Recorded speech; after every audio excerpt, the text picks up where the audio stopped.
Global Talk.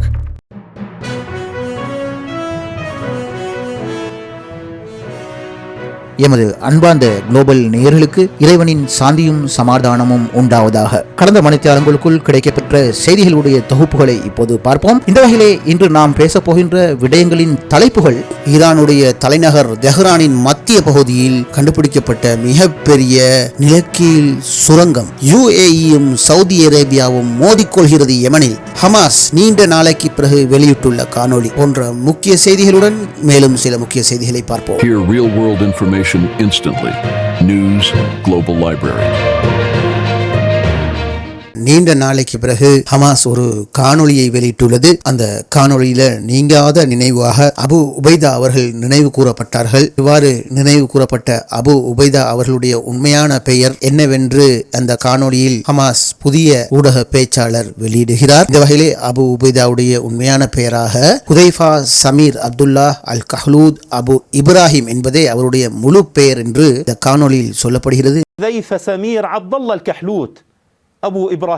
மேலும் இந்த காணொளியில் இவர் பேசும் விஷயங்கள் என்னவென்றால், எமது உம்மத்தின் கர்ஜிக்கும் குரல் இந்த அபு உபைதா உலகத்தின் உண்மையான சுதந்திரத்தை நேசிக்கும் அனைவருக்கும் ஒரு சின்னமாக, அடையாளமாக இவரது பேச்சு இருந்தது. கடினமான சூழ்நிலையின் போது கூட எமது உம்மத்தின் உள்ளங்களில் ஆழமான தாக்கத்தை ஏற்படுத்தியவர். இந்த வகையில் எமது உம்மத்துக்கள் மாத்திரம் அவர்களை எதிர்பார்க்கவில்லை, எதிரிகள் கூட அவரை எதிர்பார்த்திருந்தனர். அவர் என்ன சொல்ல போகிறார் என்று விரோதிகள் எதிர்பார்த்திருந்தார்கள். எதிரிகளை கோபப்படுத்தி நம்பிக்கையாளர் உள்ளங்களை குளிர்வித்த அந்த வீரர் இன்று தனது குதிரையிலிருந்து இறங்கினார், அதாவது வீர மரணம் அடைந்தார். அவர் நல்ல நிலையில் அல்லாஹுவை சந்தித்தார். அல்லாஹுடன் உண்மையாக இருந்ததற்கான இதற்கு மேல் சான்று என்ன? இறைவன் அவரின் பெயரை உலகம் முழுவதும் உயர்த்தினான். இந்த வகையில் கஸாம் ஊடக அமைப்பை மிக திறமையாக வழிநடத்தியவர் இவர் என்று இவரை பற்றிய ஒரு விசேட செய்தியாக அல் ஹமாஸ் காணொலியை வெளியிட்டுள்ளது.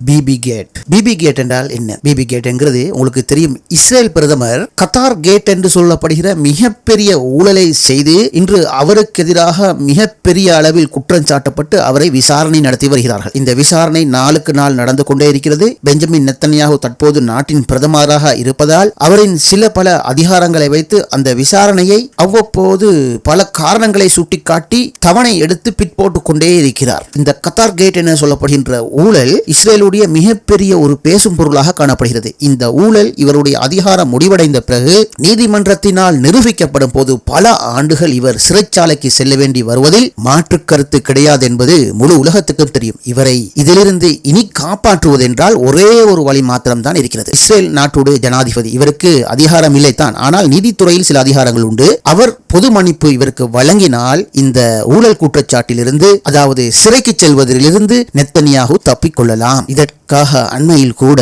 இந்த இஸ்ரேல் ஜனாதிபதி அவர்களிடம் சென்று நெத்தன்யாகு மன்னிப்பு கேட்ட சம்பவம் உலக ஊடகங்களில் வைரலாக பேசப்பட்ட கதை. ஆனால் நெத்தன்யாகுவை மன்னிப்பதாக ஜனாதிபதி இல்லை என்று தான் இதுவரையும் சொல்லப்படுகிறது. வெளிப்படையாக அவர் எந்த ஒரு ஆவணங்கள் மூலமும் நெத்தன்யாகுவை தான் மன்னிப்பதாக குறிப்பிடவே இல்லை. ஆகவே திக்கு திணறி தற்போது பெஞ்சமின் நெத்தன்யாகு இருக்கின்றார். எப்படியோ இந்த விசாரணையை ஏற்படுத்தவே கூடாது என்று இன்னொரு காரணத்தை வளைத்து போட்டுக் கொண்டே இருக்கிறார். அது என்ன காரணம்? காசா போர் இன்னும் முடிவடையவில்லை.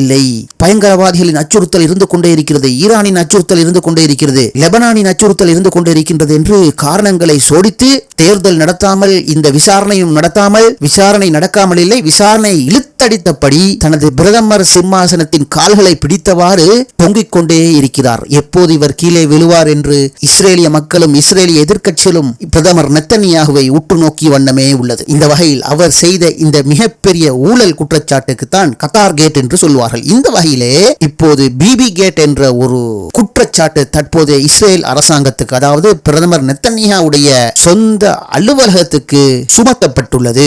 சரி, இதை தொடர்ந்து சொல்லும் போது உங்களுக்கு புரியும். இந்த வகையிலே கேட் என்று சொன்னால் திறந்து விடப்படுகிறது என்ற பொதுவான அர்த்தத்தில் பார்க்கப்படுகிறது. இதன் அடிப்படையிலே இந்த பிபி கேட் என்கிறது நெத்தன்யாகுடைய இன்னொரு தனிப்பட்ட செய்திகள், ரகசியங்கள் எல்லாம் பிபி கேட் என்ற பெயரில் வெளியிடப் போவதாக ஈரானை சேர்ந்த பிரபலமான ஹொண்டலா என்று சொல்லப்படும் பிரபல ஹேக்கர் குழு செய்தியை வெளியிட்டுள்ளது. இந்த வகையிலே இஸ்ரேலுடைய முக்கிய அரசியல் பிரமுகர்கள் மற்றும் சர்வதேச முக்கிய சமூக ஊடகங்களில் எல்லாம் ஹொண்டலா ஹேக்கர் குழு 107 பக்க ஆவணங்களை முதல் கட்டமாக வெளியிடப்பட்டுள்ளது. இந்த ஆவணங்கள் எங்கிருந்து ஹேக்கர்களால் திருடப்பட்டது என்று சொன்னால், பிரதமர் பெஞ்சமின் நெத்தனியாகுவின் தலைமை அலுவலக செயலாளர் சர்ஜ் பிரவுன்மேன் என்பவருடைய ஐபோன் 16 ப்ரோ மேக்ஸில் இருந்து அனைத்தையும் ஹேக் செய்துவிட்டு முதல் கட்டமாக 107 பக்க ஆவணங்களை, அந்த போன்ல இருந்த 107 பக்க சில முக்கியமான பாதுகாப்பு என அவர்கள் நினைத்திருக்கும் ஆவணங்களை தற்போது வெளியிட்டு ஒரு பரபரப்பை ஏற்படுத்தி வருகிறது. இந்த வகையிலே அவர்கள் வெளியிட்ட இந்த ஆவணங்களில் நெத்தனியாகு அலுவலகத்தின் செயலாளர் பிரவுன்மேன் யாரோடெல்லாம் தொடர்பு பட்டிருக்கிறார் என்ற ஒரு லிஸ்ட்டை வெளியிட்டிருக்கிறாங்க. பொதுவாக உங்களுக்கு தெரியும், ஜனாதிபதி, பிரதமர் அல்லது முக்கிய அதிகாரிகளுடைய கான்டாக்ட் லிஸ்ட், போன் நம்பர் எல்லாம் வெளியிடப்படுவதில்லை. அவங்களை தொடர்பு கொள்வதற்கு பல ப்ரொசீஜர்கள் இருக்கும். அவர்கள் ஊடாகத்தான் அவர்களை நாம் அணுக முடியும். ஆனால் இந்த ஹேக்கர்கள் எல்லாவற்றையும் திருடிவிட்டு நெத்தனியாகுடைய தொடர்பு எண்ணில் இருந்து இன்னும் இந்த செயலாளர் வச்சிக்கின்ற அனைத்து கான்டாக்ட் லிஸ்டுகளும், அதாவது அவருடைய போன் நம்பரில் காணப்படும் அனைத்து தொலைபேசி இலக்கங்களும், இவரோடு அடிக்கடி யாரெல்லாம் தொடர்பு கொள்றாங்க என்று சொல்ற ஒரு இமேஜ், அதாவது ஸ்கிரீன்ஷாட், செக் செய்த ஸ்கிரீன்ஷாட்கள் எல்லாம் மற்றும் ஏனைய இன்டர்னல் டாக்குமெண்ட்கள், ஆவணங்கள் எல்லாம் மொத்தமாக 107 பக்கங்களாக வெளியிட்டு விட்டு, இது எச்சரிக்கை அல்ல, இன்னும் சில நாளில் பல அதிர்ச்சி தரும் தகவல்களை விரைவில் வெளியிடுவோம் என்றும் அந்த ஹேக்கர்கள் தற்போது எச்சரிக்கை விடுத்ததாக செய்திகள் பரபரப்பாக கிடைக்கின்றது. அதாவது இந்த ஹேக்கர்கள் சொல்றாங்க, மறைக்கப்பட்ட உரையாடல்கள், பணம் தனிப்பட்ட ரீதியில் யாருக்கு பரிமாறப்பட்டது, நெத்தனியாகுடைய உள்ளக அதிகார துஷ்பிரயோகங்கள், அது நடந்ததற்கான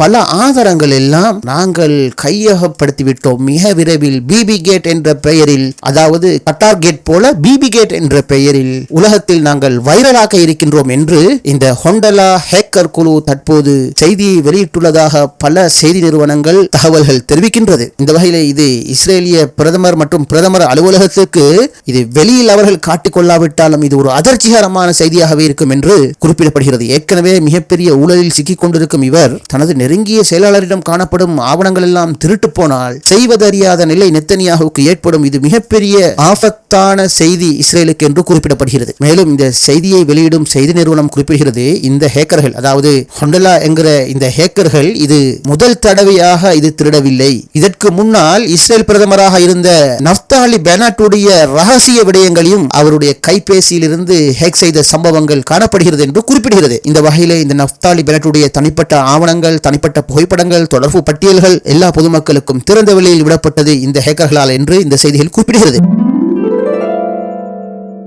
ஐரோப்பா அரசியல்வாதிகளுடைய இரட்டை வேடம் உங்களுக்கு தெரியும். சென்ற காலத்துக்கு முன்னால இந்த பிரான்சிகிதே அவர்கள் இந்த காசாவுக்காக எவ்வளவு பெரிய குரல் கொடுத்து வந்தது உலக மக்களை வியப்பில் ஆழ்த்தியது. காசா ஒரு அங்கீகரிக்கப்பட்ட ஒரு நாடாக சர்வதேசம் ஏற்றுக்கொள்ள வேண்டும் என்பதற்காக பல்வேறு திட்டங்களை ஐக்கிய நாடுகள் சபைக்கு கொண்டு போனதே பிரான்ஸ் தான். இந்த வகையில பெஞ்சமின் நெத்தனியாகு செய்த அட்டூழியங்கள், அநியாயங்களை ஐரோப்பா மக்கள் கடுமையாக எதிர்த்த போது அதனை இனி செய்ய வழி இல்லாமல் ஜெர்மன், இத்தாலி, பிரான்ஸ் போன்ற நாடுகளும் அதனை இஸ்ரேலுடைய நடவடிக்கையை கடுமையாக கண்டனம் செய்தது. இந்த வகையிலே சர்வதேச நீதிமன்றம் இஸ்ரேல் பிரதமர் பெஞ்சமின் நெத்தனியாகு மற்றும் முன்னாள் இஸ்ரேல் பாதுகாப்பு அமைச்சர் யோவ் கலன் போன்ற 2 பேருக்கும் எதிராக பிடியாணை பிறப்பித்தது. அதாவது அவர்கள் வேறு எந்த நாட்டுக்காவது சென்றால், குறிப்பாக சர்வதேச நீதிமன்ற அங்கத்துவம் பெற்ற நாடுகளுக்கு சென்றால் இவர்கள் கைது செய்யப்படுவார்கள் என்று சர்வதேச நீதிமன்றம் திடமாக அறிவித்திருந்தது. இந்த வகையில ஐரோப்பாவில் இருக்கிற நாடுகள் எல்லாம் சர்வதேச நீதிமன்ற சட்டங்களுக்கு கட்டுப்பட்ட நாடுகள். இந்த வகையிலே இந்த பிரான்ஸ், ஜெர்மனி, ஸ்பெயின், இத்தாலி போன்ற நாடுகளுக்கு எதிர்காலத்திலேயோ அல்லது இப்போதோ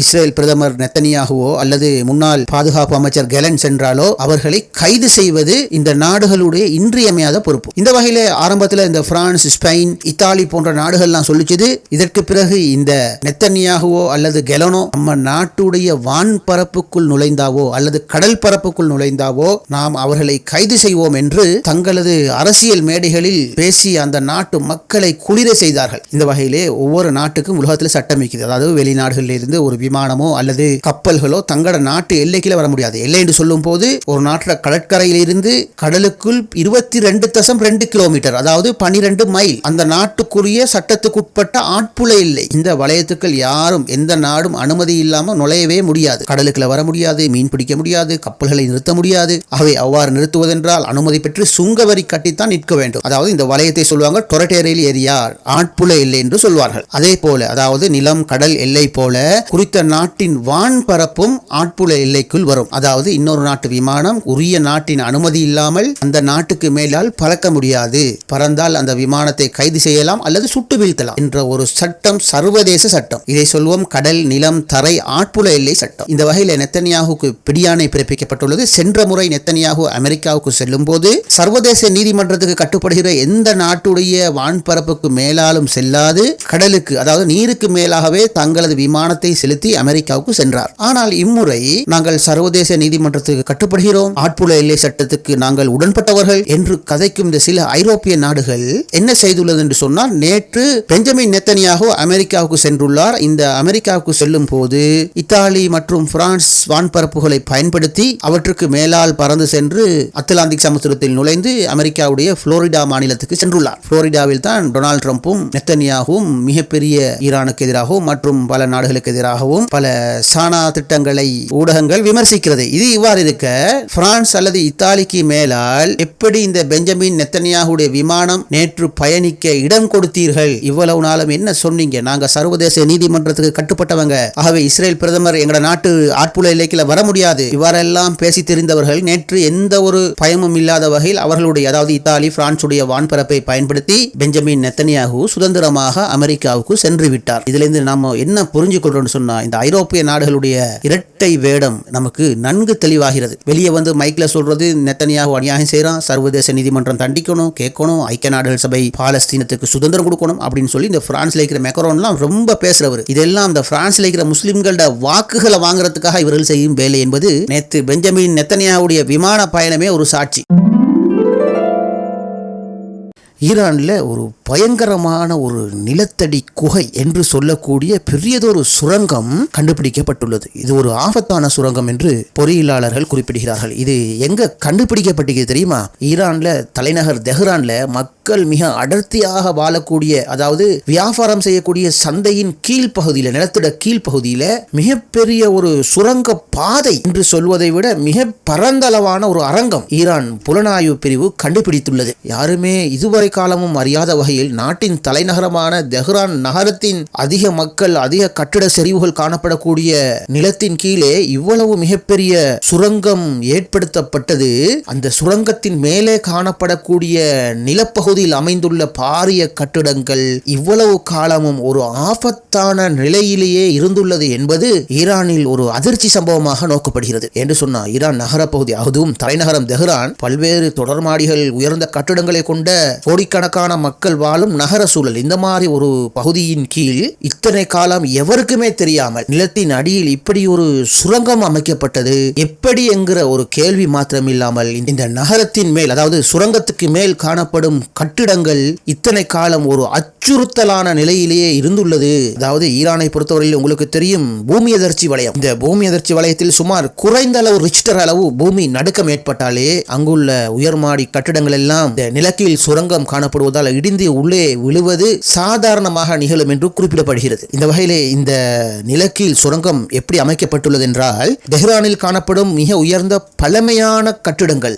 3 இருக்கிறதாம். அந்த 3 கட்டிடத்துக்கு கீழே இவ்வாறான சட்டவிரோத நிலக்கீழ் தோண்டுதல் இடம்பெற்றிருக்கிறது. இந்த வகையிலே இந்த நிலத்துக்கு மேல் காணப்படும் இந்த 3 பெரும் பழமையான கட்டிடம் ஒன்றோடு ஒன்று தொடர்பு உள்ளதாம். எனவே இந்த சுரங்கம் கண்டுபிடிக்கப்பட்ட பிறகு இந்த கட்டிடம் இடிந்து விழக்கூடிய அபாயத்தில் உள்ளது என்று தொழில்நுட்பவியலாளர்கள் குறிப்பிடுகிறார்கள். இது சம்பந்தமாக புலனாய்வு விசாரணையில் இதுவரையில் 2014 2016 ஆண்டு இறுதி வரை இந்த நிலத்துக்கு கீழே காணப்படக்கூடிய பெரும் நிலக்கீழ் குகை தோண்டப்பட்டுள்ளது என்று தகவல்கள் வெளியிடப்பட்டுள்ளது. இந்த செய்தியை வெளியிடுபவர்கள் குறிப்பிடுகிறார்கள், இவ்வளவு பெரிய வேலையை பல ஆண்டுகள் எப்படி யாருக்கும் தெரியாமல் நடத்தப்பட்டது என்று கேள்வி எழுப்புகிறார்கள். இந்த வகையிலே அந்த நிலக்கீழ் சுரங்கம் இருக்கும் இந்த நகர சந்தை பகுதியில் காணப்படும் வியாபாரிகள் இந்த ஊடகத்துக்கு தெரிவித்திருக்கின்றார்கள். இந்த நகர பகுதி அதாவது இது ஒரு பெரும் சந்தை பகுதி, பழமையான சுற்றுலா பயணிகள் வந்து செல்லக்கூடிய ஒரு தெஹ்ரான் தலைநகரத்தின் மைய நடுப்பகுதி சந்தை என்று இதனை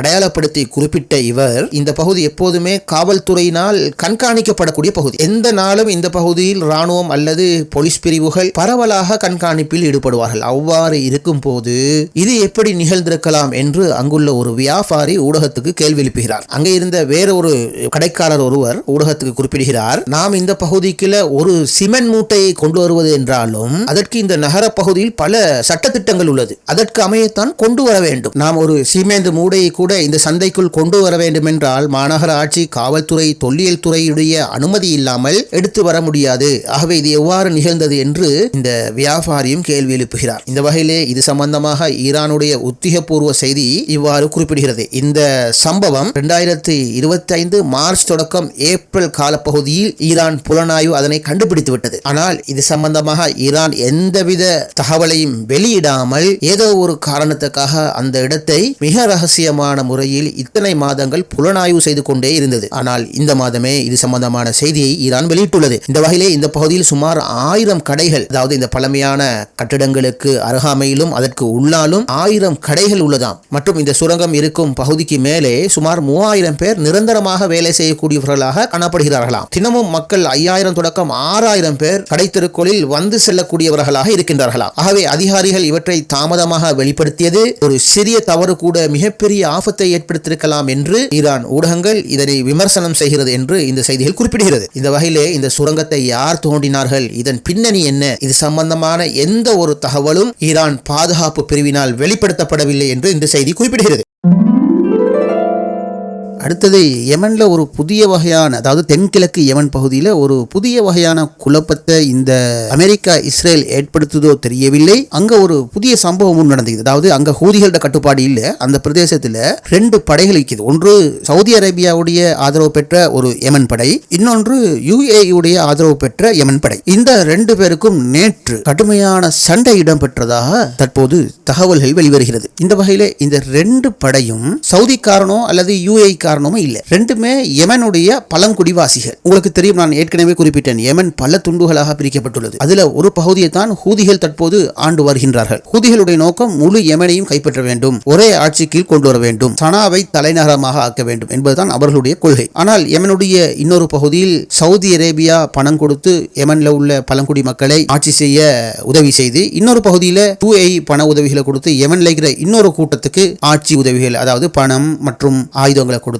ஆட்சி செய்ய வச்சிருக்குது. இந்த வகையில தான் இந்த 2 பேருக்கும் தொடர்ச்சியாக எல்லை பிரச்சனைகள், ஊடுருவல் போன்றவற்றில் ஒரு தொடர்ச்சியான ஒரு பதட்டம் இருந்து கொண்டே இருக்குது. இந்த வகையில 3 நாள் பதட்டத்தில் இங்க 2 பேருக்கும் இடையில சண்டை ஏற்பட்டிருக்குது. இதனால இரு தரப்பிலையும் கொல்லப்பட்டவங்க 32 பேர் என்று இந்த செய்தி குறிப்பிடுகிறது. இது இல்லாம சவுதி அரேபியா வான்வழி தாக்குதல் வேறையா செய்துள்ளதாகவும், இதனால் UAE அதாவது ஐக்கிய அரபு அமீரக ஆதரவு படைகள் அதிக பேர் காயமுற்று மரணமடைந்ததாகவும் செய்திகள் குறிப்பிடுகிறது. இஸ்ரேல் காசா போர்ல மக்கள் அழிந்து கொண்டிருக்கிறாங்க. அந்த இடத்துல ஒரு காத்திரமான நடவடிக்கை எடுக்க முடியாத இந்த நாடுகள் யமனை துண்டாடி நிலப்பரப்புகளை பிடிக்கிறதுல எவ்வளவு ஆர்வம் காட்டுகிறார்கள். சரி நேயர்களே, மீண்டும் முக்கிய தகவல்களோடு மறுபடியும் சந்திப்போம். இது குளோபல் லைப்ரரியின் யூடியூப் சேனல்.